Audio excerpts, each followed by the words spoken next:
Manjummel voice പോലെ റിച്ചു കൈയിട്ട് താഴെ പിടിക്കുക. ഇവൻ അവിടെയുണ്ട്, മിട്ടു അവിടെയുണ്ട്, റിച്ചു മുകളിലുണ്ട്. റിച്ചു മിട്ടു ഉള്ള മഞ്ഞുമൽ വോയിസാണ് നിങ്ങൾ കാണുന്നത്.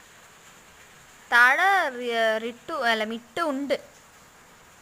അവനെ റിച്ചു അവിടെ കിടക്കുന്ന കണ്ടിട്ട് തോണ്ടിയതാ വെറുതെ തല. അപ്പോഴത്തേക്ക് റിച്ചുവിന് ദേഷ്യം പിടിച്ചു. കൈ അതാ കണ്ട.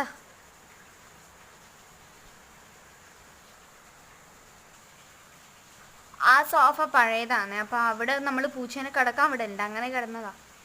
ഇതൊന്നും അല്ല കളി, നേരത്തേനും കളി ശരിക്കുള്ളത് എടുക്കാൻ പറ്റിയിട്ടില്ല. മിട്ടു ഇങ്ങ് വന്ന് അവൻ അവിടെ ഉണ്ട്. ഇവരാണ് ഈ ഒരു സോഫൻ്റെ കവർ എല്ലാം താഴെ ഇട്ടത്, ആ തുണിയെല്ലാം. ഇനി അമ്മേൻ്റെ അടുത്ത് നോക്കേ. റിച്ചു ഒന്നും ചെയ്യരുത്, ഇവിടെ ഇരുന്നോട്ടെ. സബ്സ്ക്രൈബ് ചെയ്യേ. ഇനി